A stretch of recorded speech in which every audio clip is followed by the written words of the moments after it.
Hey everyone, this is Exploring Fiction, and welcome back to another video.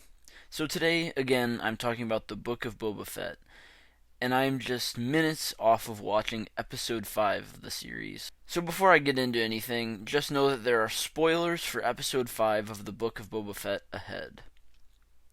And let me just also say real quick here that it was really polarizing the last video I made on Book of Boba Fett, and some people weren't happy that I made a video about a series in the middle of the series before I have seen the end, but I'm doing it again. So, last time it was more about criticizing Book of Boba Fett, this time it's going to be more in a positive light. And that's because episode 5, The Return of the Mandalorian, was my favorite episode of the series by far. And just so you know, guys, since I am minutes off of watching this episode, I'm just trying to give you my raw thoughts. So this isn't really scripted. I'm just gonna talk. A lot of my videos go this way, and just give you my thoughts. So yeah, just getting into it. I thought this episode was the best episode of the Book of Boba Fett by far, and strangely enough, funny enough, Boba Fett's not in it once. So I don't know what that says, but I won't really dive too deep into that and anger a lot more people. So honestly, guys, this episode was the closest thing to Star Wars and the most immersed and like the original stuff I felt about Star Wars since maybe Rogue One. And that's really saying something because I enjoyed the Mandalorian TV show. Solo wasn't too bad. You know how I feel about the sequel trilogy, but there's been a lot of Star Wars content since Rogue One, and this time, this episode alone, episode 5, it just wrapped me up in that immersion of the awesome possibilities that the world of Star Wars brings, and it felt closest to George Lucas's vision out of maybe anything that Disney has ever done. First of all, I like seeing where the Mandalorian is at, how after dropping off Grogu, he's going back to just being a regular old bounty hunter, and that whole first sequence of him in the meat factory was cool and brutal, and we finally got to see some cutthroat action, pun intended, and that was just great to see Mandalorian back in action, and I think that's kind of indicative of what he would actually be doing, because at the end of the day, the whole Grogu debacle was a job.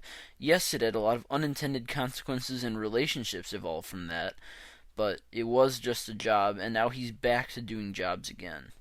My favorite part of the whole episode was his reuniting with his clan of Mandalorians and his duel with Paz Vizsla for the Darksaber.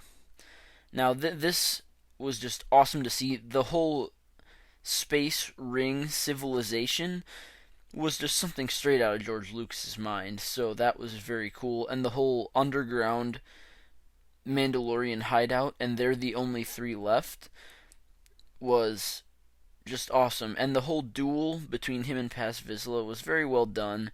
I like that he retained the Darksaber, but he could also feel the consequences of using it and how he's not using it correctly yet.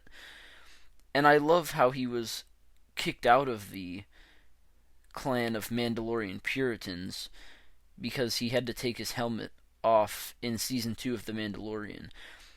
The consequences of his actions are finally catching up to him. But to me, I was on Mando's side, as I'm sure we're all meant to be, because the armorer lady, she doesn't understand the rest of the Mandalorians because there are so few left.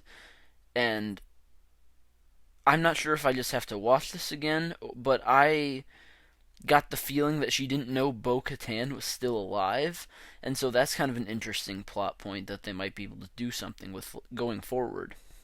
And speaking of Bo-Katan and Mandalorians, that whole flashback to the Great Purge was an awesome addition, and it kind of had some Terminator vibes to it, so that was very interesting.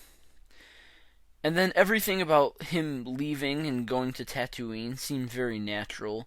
And the whole N1 Starfighter, I've seen some complaints about it that it won't live up to the Razor Crest, but honestly, I'm excited to see that. I think you just have to embrace the fun of it for me. Like, yeah, there are a lot of complaints to go around with Disney Star Wars, but sometimes it's just time to embrace the fun, and I think that's one of those points. So the only complaint really I have about this episode is how Mando somehow ended up on Tatooine right when Fennec and Boba needed him. Like in the end of episode 4, when Boba is talking about needing to hire some muscle, and Fennec seems to allude to hiring Din Djarin, I thought they would call him to Tatooine, but he somehow ended up. And I know there are circumstances in the plot that explain why he's on Tatooine, with him going to get his ship from the mechanic lady. I forget her name at this point in time. But it just seems strange, like out of all the time that he had to go do this, it so happened that he did it and showed up on Tatooine in Mos Espa right when Fennec and Boba needed him. And so obviously that's kind of a nitpick, but honestly, like I said before, this episode of the Book of Boba Fett, episode 5, was the closest and most immersed and most invested in Star Wars I felt. Okay, maybe not since Rogue One, maybe since Luke Skywalker's hallway scene, but it's really one of those top 3 moments or episodes or points in Disney Star Wars for me. And so I just thoroughly enjoyed this episode, though my opinion on the series as a whole is still not great. There's still a lot to be desired. However, I will save my final judgment until the series is finished, and you guys here will be the first to know what I think. So guys, I hope you enjoyed this video. Leave a like if you agree, comment if you have something to say, because obviously my previous video on the Book of Boba Fett was pretty polarizing, and so don't get me wrong, there's a lot about Disney Star Wars and the Book of Boba Fett that I still don't like.